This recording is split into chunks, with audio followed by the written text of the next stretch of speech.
Welcome to YouTube channel कानूनी व चर्चा खास। तो आज चर्चा खास होगी, खास चर्चा होगी क्योंकि आज मेरे साथ डॉक्टर प्रवीण जोगरा जी हैं। तो हमारा जो टॉपिक रहेगा, मुद्दा रहेगा, जो बात होगी वो उस किस पे होगी? ये होगी international recognition of Palestine as an independent nation. तो थोड़ा हम हिस्ट्री में जाएंगे तो, और उसके बाद इस वक्त ये जो रिकॉग्नाइजेशन के रिलेटेड जो पैलेस्टाइन को एक इंडिपेंडेंट नेशन और ये टू नेशन थ्योरी ये काफ़ी टाइम से अडॉप्ट हुई है। ये आप हिस्ट्री ये डॉक्टर साहब बताएंगे, हम बात आगे करेंगे डिटेल में।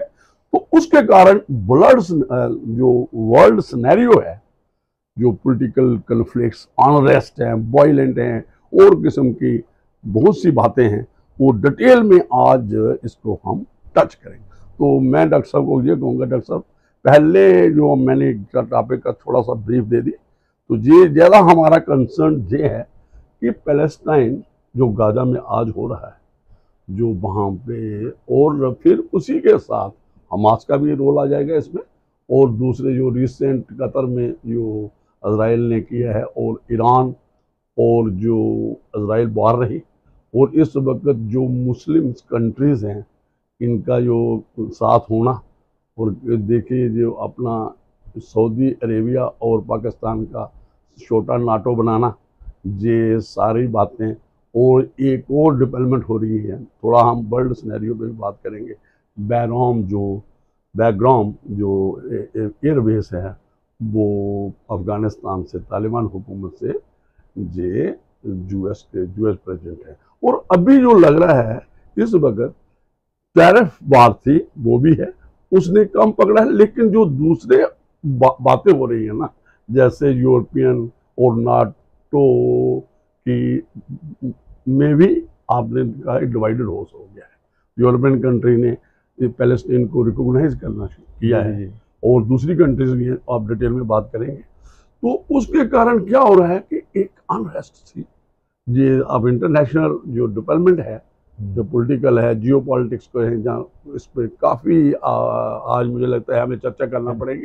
तो डॉक्टर साहब आप शुरू करिए पहले हिस्ट्री से, फिर हम आगे बातें आस्ता आस्ता करते जाएंगे। श्रोताओं, जैसे आज का टॉपिक रहा जो करंट जनरल असेंबली का 80th सेशन ऑलरेडी चल रहा है, जो कि 9 सितंबर 2025 से स्टार्ट हुआ था, और अगले साल ही 8 सितंबर को ये 2026 को ख़त्म होगा। लेकिन इस वक्त डिबेट सेशन चल रहा है 23 से लेकर 29 तक जनरल, और उसमें चर्चा का विषय है इस वक्त काफ़ी ज़्यादा इजराइल पैलेस्टाइन जो इनमें कन्फ्लिक्ट या रो चल रहा है उसके बारे में।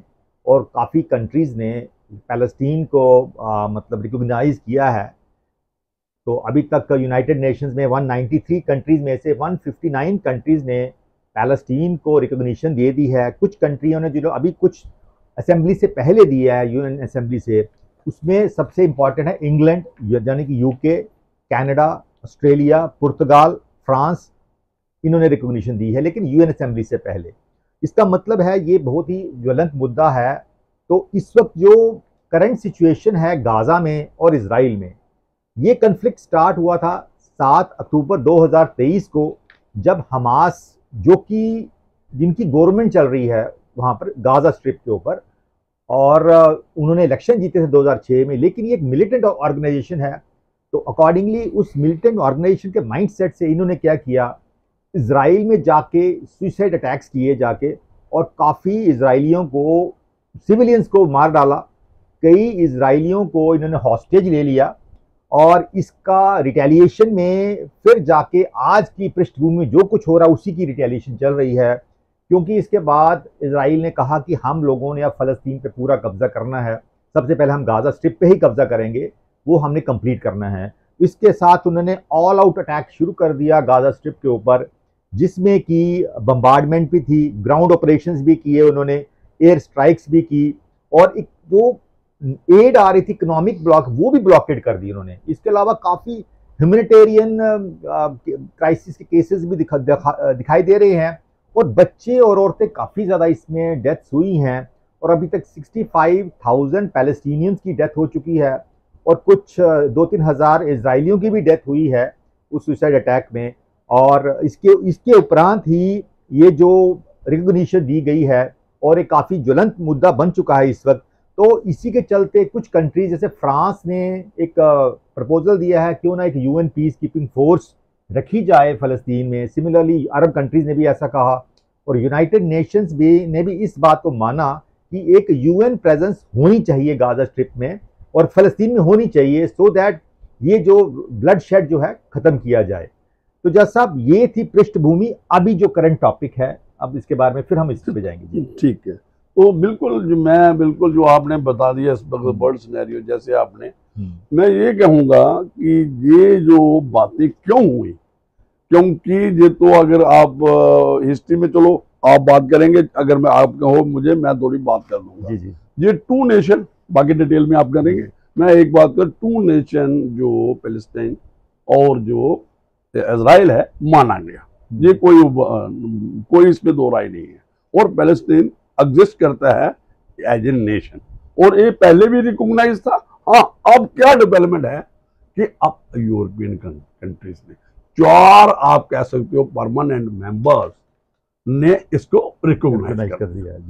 और यूएन में जो डिस्कशन हुई, जहां माइक बंद हुए, बड़े इंपॉर्टेंट जो यूएन के मेंबर्स हैं, पर उनके माइक बंद हुए, जब वो बोल रहे थे, तो वो भी एक सॉलिड स्टेट ऑफ अफेयर है।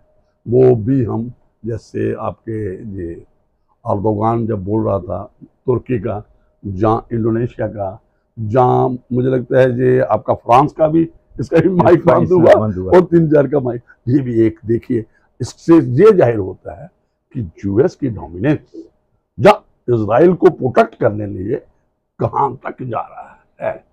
यूएस, यूएन में भी जब माइक अगर बंद हो सकते हैं, तो ये जो आप कहते हो यूएन की जो पीस कीपिंग फोर्स का जो प्रपोजल आया है, ये आप कैसे देखते हो? आप डॉक्टर साहब ये भी बताएंगे कि भाई इसको क्या वाकई ऐसी बात हो सकती है?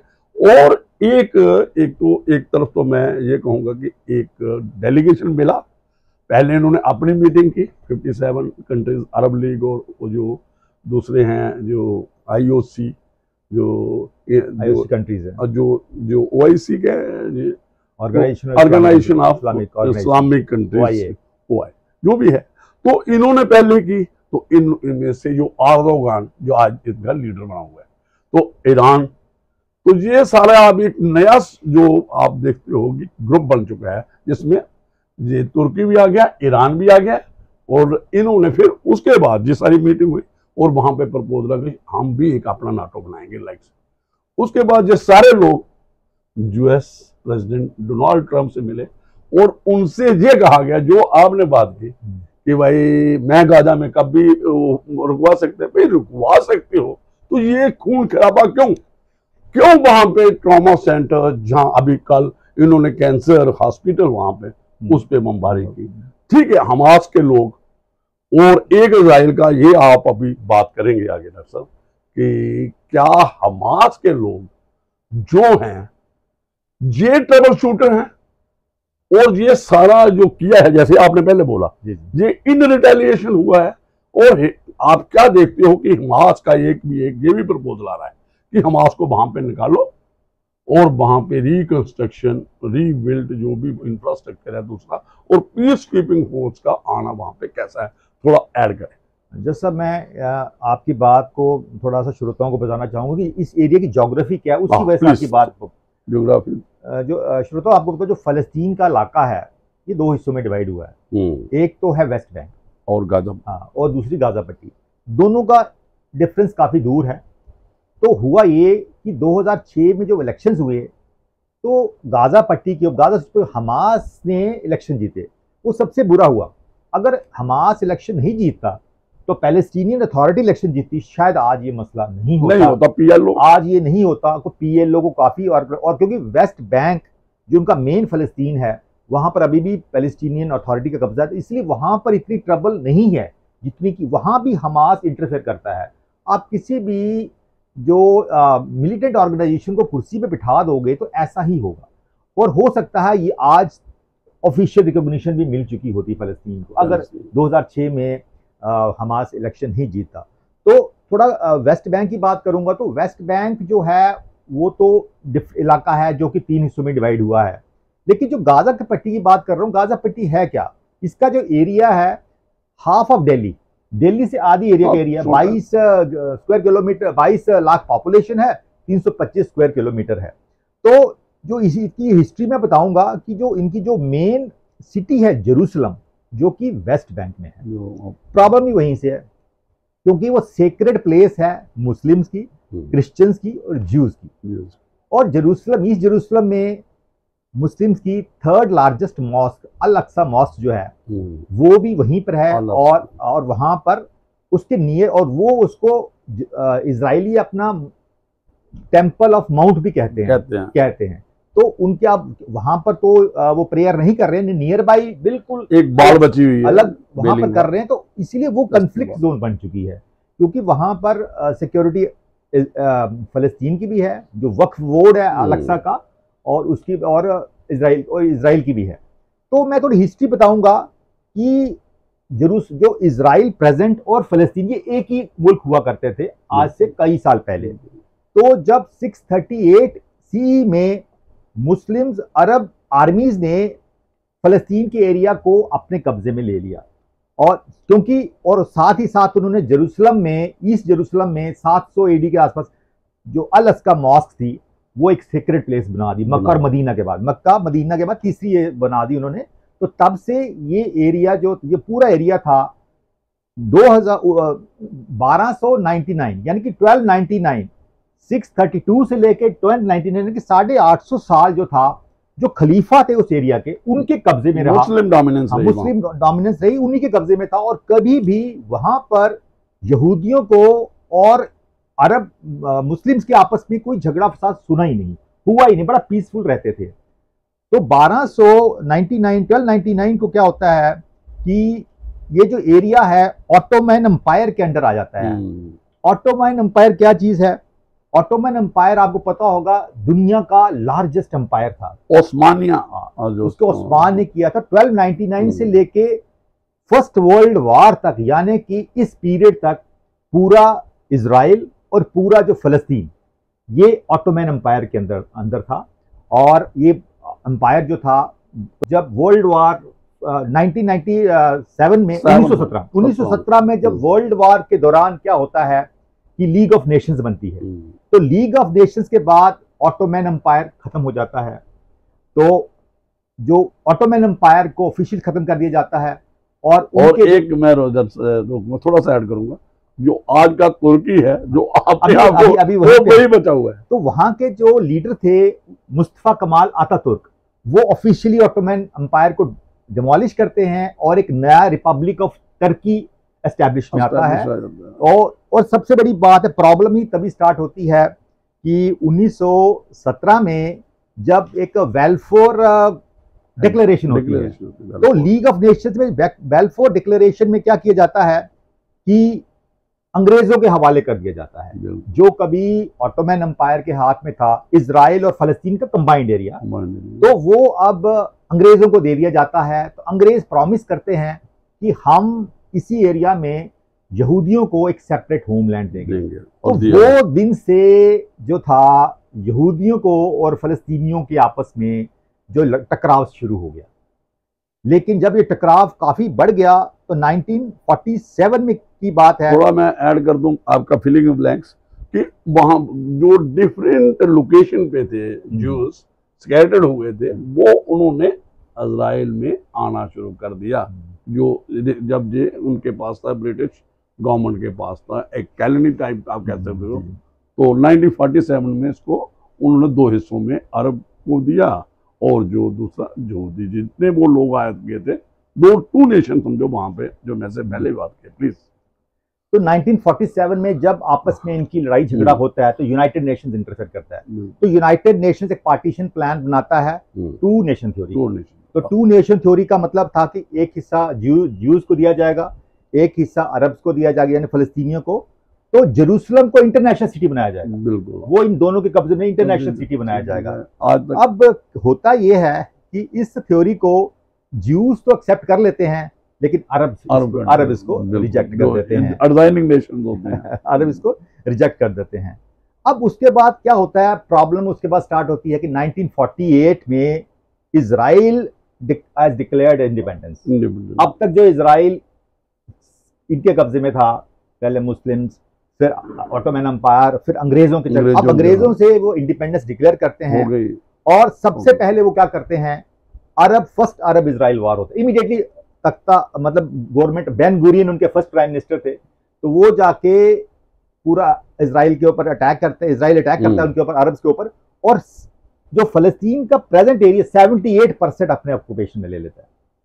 78% ऑक्यूपेशन क्या रह जाता है, गाजा की पट्टी रह जाती है और वेस्ट बैंक रह जाता है, तकरीबन बाकी सारा वो अपने कब्जे में ले लेते हैं। तो लेकिन क्या होता है कि उसके बाद 1967 में उसके बाद क्या हुआ, अब जाके इजराइल की महत्वाकांक्षा बढ़ गई, उन्होंने सोचा हम गाजा की पट्टी भी ले लेंगे, वेस्ट बैंक भी ले गए। तो 6 डे वॉर होता है 1967 में। तो सारी अरब कंट्रीज मिलके इजराइल से अटैक लड़ती हैं, लेकिन इजराइल जो है अल्टीमेटली गाजा पट्टी को लेने में भी कामयाब हो जाता है, गोलन हाइट्स को भी लेने में कामयाब हो जाता है, और वेस्ट बैंक को भी लेने जाता है, और ईस्ट जेरूसलम को भी ले लेता है जहां पर अल-अक्सा मॉस्क है, उसको भी अपने कब्जे में इस वक्त उसको भी ले लेता है। लेकिन सिनाई का एरिया बाद में रिटर्न करते हैं। तब से लेके आज तक गाजा और वेस्ट बैंक पे डिस्प्यूटेड टेरिटरीज रही हैं, इजराइल पैलेस्टाइन कन्फ्लिक्ट होते रहे हैं। तो लेकिन उसके बाद मैं आपको बताऊंगा कि क्या होता है कि 1974 की बात कर रहा हूँ, जो PLO थी, पैलेस्टीनियन लिबरेशन ऑर्गेनाइजेशन, उनके जो लीडर थे यासर अराफात, तो पहली बार इंडियन पार्लियामेंट में किसी नॉन गवर्नमेंट हेड को एज स्पेशल पार्लियामेंट में उनको एड्रेस करने का मौका दिया जाता है।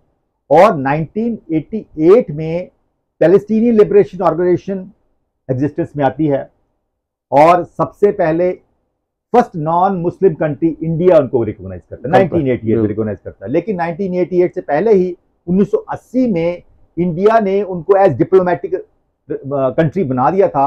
और जब 1988 में इंडिया को रिकॉग्निशन बनाती है, तो इंडिया अपना एक रिप्रेजेंटेटिव ऑफिस कहाँ बनाती है, गाजा पट्टी में, क्योंकि लेकिन गाजा पट्टी में लड़ाई झगड़ा चल रहा था। तो 2003 या 2004 के आसपास वो रामल्ला में, जो कि वेस्ट बैंक में पड़ता है, तो कंपैरेटिवली पीसफुल है, वहां पर अपना उनका रिप्रेजेंटेटिव ऑफिस खुल जाता है वहां पर। अब उसके बाद अब नेक्स्ट प्रॉब्लम कहां स्टार्ट होती है कि 1993 में एक बहुत ऐतिहासिक दिन था, 1990 ऑस्लो अकॉर्ड। तो ऑस्लो जो अकॉर्ड था वो बहुत ही माना हुआ अकॉर्ड माना गया, क्योंकि उस अकॉर्ड में, क्योंकि ये ऑस्लो इसलिए नाम दिया गया इसका क्योंकि ऑस्लो नॉर्वे में है, नॉर्वे की कैपिटल है। तो नॉर्वे में इनकी सारी पीस नेगोशिएशंस होती हैं, किसमें होती हैं, यासर अराफत में, शाइमन पेरेज जो थे प्राइम मिनिस्टर थे इजराइल के, और उनके जो फॉरेन मिनिस्टर जो थे, तो साइमन पेरेज उनके फॉरेन मिनिस्टर थे, और PM थे यित्शक राबिन। तो यित्शक राबिन, इन तीनों में ऑस्लो अकॉर्ड क्या था कि गाजा स्ट्रिप और 2 एरियाज को इंडिपेंडेंट पैलेस्टाइन को दे दिया जाता है। और सबसे ऐतिहासिक रहता है 95 का ऑस्लो II अकॉर्ड। तो ऑस्लो II अकॉर्ड अगर अब भी लागू हो ना, तो मुझे लगता है सारे कन्फ्लिक्ट खत्म। ऑस्लो II अकॉर्ड क्या है, ऑस्लो II अकॉर्ड था कि गाजा पट्टी तो है ऑलरेडी थी उनके पास, पैलेस्टीन के पास। अब वेस्ट बैंक की जहां डिस्प्यूटेड एरिया था, उसको 3 हिस्सों में डिवाइड किया जाता है।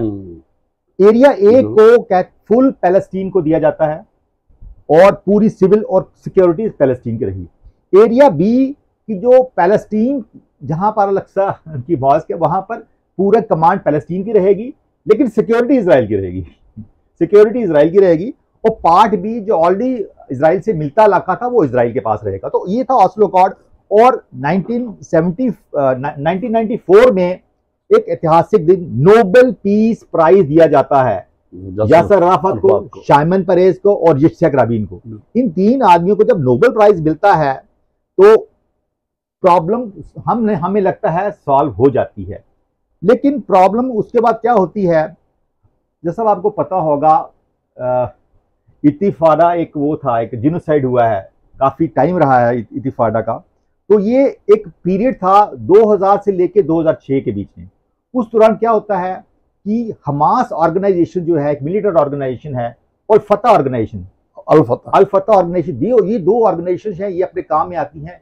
इन्होंने क्या करते हैं, 2000 में ये काम करते हैं कि इजराइल की सिटीज के अंदर वैसा ही अटैक करते हैं जैसे अभी हुआ है 2000 में। अभी हमास ने किया है।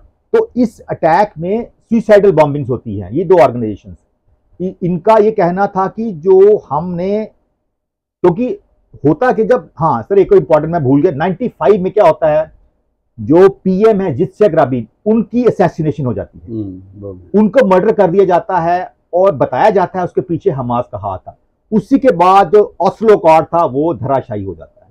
उसके बाद क्या होता है कि मिलिटेंट ऑर्गेनाइजेशन जो हैं ये जाके टेरर अटैक्स करती हैं, इजराइल उसको दोबारा रिटेलिएट करता है, तो ये मसला चलता रहता है। 2000 के बाद ये ब्लडशेड स्टार्ट हो जाता है और 2000 में बहुत बड़ा ब्लडशेड होता है जिसमें 3000 फलस्तीनी मारे जाते हैं और 1000 इजरायली लोग मारे जाते हैं। क्योंकि इसकी एक सबसे बड़ा जो फॉरेन मिनिस्टर था वहां का इजराइल का, जो ऑपोजिशन लीडर था, वो अल अक्सा मॉस्क को विजिट करता है जो उनकी सेक्रेट प्लेस, उससे और हो जाता है, काफी अनरेस्ट हो जाती है। और उसके बाद 2004 में जब यासर अराफत की डेथ हो जाती है और हमास ऑर्गेनाइजेशन निर्भय हो जाती है, और 2006 में फिर जब हमास इलेक्शन जीती है तो समझो कि उसके बाद जाके आज तक कन्फ्लिक्ट खत्म नहीं हुई। जस बाबा ठीक है, जो आपने बात की तो बहुत डीप में और बड़ी पूरी आपने एक हिस्टोरिकल इवेंट्स बता दिए शॉर्ट में, तो हमें ठीक है, इसका हम एक ही क्रक्स निकालते हैं कि जो वहाँ पे एक टाइम पे पीस की बात हुई और आपने कहा नोबेल प्राइज भी दिया गया, लेकिन उसमें क्या हर्डल्स आई, किस तरफ से आई, और फिर आपने अभी बात की कि भाई ये जो मैंने पहले ही क्वेश्चन किया डॉक्टर साहब को, ये प्रॉब्लम शूटर्स जो हैं, तो ये किसी ने नहीं इनकार किया, ये हमास है। और देखिए उन्होंने, एक मैं बताऊं, उन्होंने भी एक प्रण लिया है और कमिटमेंट है इजराइल की, जहां कहीं भी हमास के लोग होंगे, और कतर में वहां इकट्ठे हुए, वहां पे उन्होंने डिफेंस किया कि नहीं जी हम निगोशिएशन के लिए, पीस टॉक के लिए वो वहां आए थे। लेकिन अभी उन्होंने एक और बात की, जिस नेशन में तुर्की में भी जाते हैं ये लोग, तो उन्होंने कहा कि नेक्स्ट अटैक हमारा तुर्की में होगा, और तुर्की वहां पे फंड भी इनको मिलता है हमास के लोगों को। और दूसरा एक और आई है, ये जो लोग हैं ये सेफ प्ले करेंगे। कौन कौन से? Saudi Arabia. देखिए जो आपको एक अब्राहम जो अकार्ड हुआ है, ये नहीं मुझे लगता ये अपनी इकॉनमी पे हैं उन्होंने, क्योंकि ये जो इनका हुआ ना अकार्ड, जो पाकिस्तान और सऊदीया का, पाकिस्तान की आर्म फोर्सेस पहले भी वहीं पे हैं, तो ये बड़ी लंबी हिस्ट्री, कभी बात करेंगे इसमें। तो वो एक छोटी बात है, ये जो कंट्री डेवलप और वो जे ऐशो आराम की जिंदगियां जी रहे हैं, ये कन्फ्लिक्ट में नहीं पड़ेंगे। आपने देख लिया सीरिया में, देख लिया, ये देख लिया आपका जॉर्डन में, देख लिया जो एक टाइम पे आपने जो 6 डेज बाहर की जो लोग इन्वॉल्व हुए थे, और ईरान और इराक का भी जो देख लिया जो भी है, और ये लोग अपनी इकॉनमी में कंसंट्रेट करते हैं। तो लेकिन जो रोल यूएस का इस वक्त है, यूएस का पहले उसने एक एनार्की सी पहले एक ऐसा वर्ल्ड में डाला टैरिफ के रिलेटेड। अब जो आप देखते हो छोटे छोटे जेनजी लाइक जो होते हैं, वो देखिए आप, वो किसी को मान ही नहीं रहा। जो उसके देखिए फ्रांस है, यूरोपियन कंट्रीज हैं, नाटो एक ग्रुप है जिसमें सब लोग हैं, तो वो जो जैसे जर्मन, ये आपका ये फ्रांस, ये इंग्लैंड, ये जो कंट्रीज हैं, काफ़ी कंट्री, कनाडा है, ये थोड़ा मतलब एक इंडिपेंडेंट सोच रखना शुरू कर दी अपनी एग्जिस्टेंस, क्योंकि यूएस सिर्फ कन्फाइन है। आप एक इस वक्त अगर वर्ल्ड में आप कहोगे यूएस फुल्ली जो उसकी सपोर्ट में है, किसकी? इजराइल। और इसमें उसने क्या किया, इसमें वीटो भी कर दिया जब इजराइल की बारी आती तो यूएन में, और 4 लोग जो नाटो के, सॉरी ये यूएन के परमानेंट मेंबर हैं, वो भी हैं 157 कंट्री में, जिन्होंने इसको पैलेस्टाइन को रिकॉग्नाइज किया है। तो आगे हम आ जाएंगे, जैसे मैंने कहा कि ये जो इस वक्त अगर वर्ल्ड में एक टाइम तो हम तो ये चाहते हैं कि वर्ल्ड में पीस हो, जहाँ पे प्रॉस्पेरिटी आएगी। एक ये जो वार लाइक सिचुएशन है, जैसे जो चल रही है इस वक्त रशिया यूक्रेन, और मैं रशिया यूक्रेन एक साइड पे है, लेकिन जो मिडिल ईस्ट में क्रिएशन है ना, जिसमें बहुत आधा मार चुका है, और जो ये डरा हुआ है यूएस, और तभी वो कहता है कि बैकग्राउंड में मुझे एक एयरबेस चाहिए, और वो देखता है चाइना और जो रशिया, जो दोनों ब्रिक्स में, जैसे ईरान भी, तो ईरान को भी, ईरान के साथ अभी ईरान ने कहा कि हम ठीक है यूरेनियम लेंगे, लेकिन हम इस तरफ नहीं जाएंगे, न्यूक्लियर जो है वो भी। और देखिए सऊदीया और ईरान का कन्फ्लिक्ट है, लेकिन अब देखते हैं ये जो मुस्लिम कंट्रीज कितने यूनाइट होते हैं जो इजराइल के खिलाफ। और दूसरा देखते हैं क्या ये जो लोग मिले हैं, जो मुस्लिम कंट्री के, अरब लीग, जहाँ जो इस्लामिक जो ऑर्गेनाइजेशन के लोग हैं, ये मिले हैं, तो इसका ट्रंप साहब का क्या नेक्स्ट कोर्स ऑफ एक्शन रहता है। लेकिन ये जब तक ये इजराइल और जो पैलेस्टाइन, आप कह सकते हो, जो हमास को माइनस करके, जैसे हमने कहा, आपने कहा कि वहाँ पे पीस कीपिंग फोर्स, जैसे मुस्लिम नेशन कह रहे हैं, और मुझे लगता है कि पीस, और क्योंकि वहाँ जो आज ये रिलीफ जो है, खाना पीने का सामान है, दूसरा है, आप देखो, और उसमें क्या है, हमास क्या करता है, जहां जहां बढ़ रही है अपने बंदे भेज देता, तो इजराइल उसको टारगेट करना है। तो उसी का हो सकता है ये जो किया कैंसर हॉस्पिटल पे किया, तो उन्होंने वहां पे शरण ली हो, पनाह ली हो, ये भी एक सिचुएशन, और उसका यही डिफेंस रहता है कि मैं ये सब कर रहा हूँ इन ऑर्डर टू। और देखिए हमास जो आपने बात की ना, इन्होंने वेल प्लान्ड, जब पॉलिटिकल हुकूमत आई, जैसे भी पे हुआ है, इन्होंने टनल्स बना दी थी पूरे जो आपका गाजा स्ट्रिप के एरिया में, और वहीं से ऑपरेट करते थे। तो ये एक सोची समझी। और जो आपने कहा इजराइल में जो अटैक हो, अगर पीएलओ अगर स्ट्रांग हो, ये जो फोर्सेस हैं, ये जो आपकी मिलिटेंट आप साथ में कर रहे हो, और जहाँ तो ये बॉर्डर पे रहे, अगर बेल्ट पे रहते हैं, तो ये डेमोक्रेटिक सिस्टम जो वर्ल्ड पीस के लिए जरूरी है, प्रॉस्पेरिटी के लिए, तो दे मस्ट फॉलो। तो देखते हैं। तो डॉक्टर साहब अभी ये बताओ, इस वक्त जो मैंने बातें की हैं, ये इन पे आपका क्या राय है, और क्या आप देखते हो कि कैसे जैसा आगे आने वाला वक्त। बिल्कुल ठीक कहा कि जो मैंने श्रोता आपको पृष्ठभूमि, हिस्ट्री, ज्योग्राफी बताई, वो ऐसा वहाँ पर खिचड़ी पकी हुई है ज्योग्राफिकली, क्योंकि जो ऑस्लो अकॉर्ड था वो कैसे ध्वंस हो गया, क्योंकि उसके बाद किसी ने कोई बॉर्डर नहीं माना, किसी ने कोई जेरूसलम का ईस्ट और वेस्ट को नहीं माना, तो जिसकी मर्जी है वो कर रहा है, इजराइल अपनी मर्जी कर रहा है, हमास अपनी मर्जी कर रहा है, तो एक किस्म की गृह युद्ध छिड़ गया है। तो ये जो गृह युद्ध नहीं बंद हो सकता, क्योंकि वहां की टोपोग्राफी ऐसी, ज्योग्राफी ऐसी है, अनटिल अनलेस कि यूएन इंटरवीन ना करे। जब तक यूएन इसमें इंटरवीन नहीं करता है, और आपको पता है यूएन एक बहुत ही कमजोर ऑर्गेनाइजेशन है, वो यूएस पे डिपेंडेंट है, यूएन इतनी कमजोर ऑर्गेनाइजेशन है, तो मुझे नहीं लगता इस यूएन के रहते ये मसला हल हो पाएगा। हाँ, अगर 2004 में यासर अराफात, जो कि पैलेस्टीन लिबरेशन ऑर्गेनाइजेशन बहुत बहुत पॉपुलर नेता थे, और उनका जो माइंड सेट बड़ा मॉडरेट था, और उन्होंने नोबेल प्राइज भी लिया कि परमानेंटली फलस्तीन का मसला हल करने के लिए, अगर वो उसी कंटिन्यूटी में पैलेस्टीन की हुकूमत आती, लेकिन जब 2006 में एक हमास तख्ते पे बैठती है, तो आज तक देख लो कि कितने साल, ऑलमोस्ट 19 ईयर्स हो गए हैं, तो ये बात और बढ़ चुकी है, मामला और बढ़ चुका है। इट इज मतलब उन्होंने काफी इजराइल पे अटैक किए हैं, इजराइल ऑल आउट करके फलस्तीन को कब्जे में आ गया, और ये जो 159 कंट्रीज ने इनको किया है, उसको रिकॉग्नाइज किया है फलस्तीन, लेकिन इजराइल इसको नहीं मानता।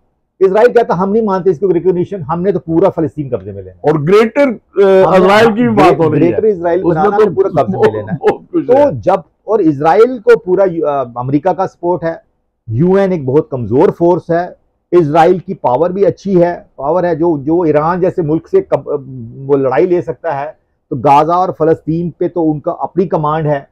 तो मुझे नहीं लगता सर ये मसला हल होने वाला है इतनी जल्दी। चलिए तो आप डॉक्टर साहब का ठीक है, इसको कंक्लूड करेंगे।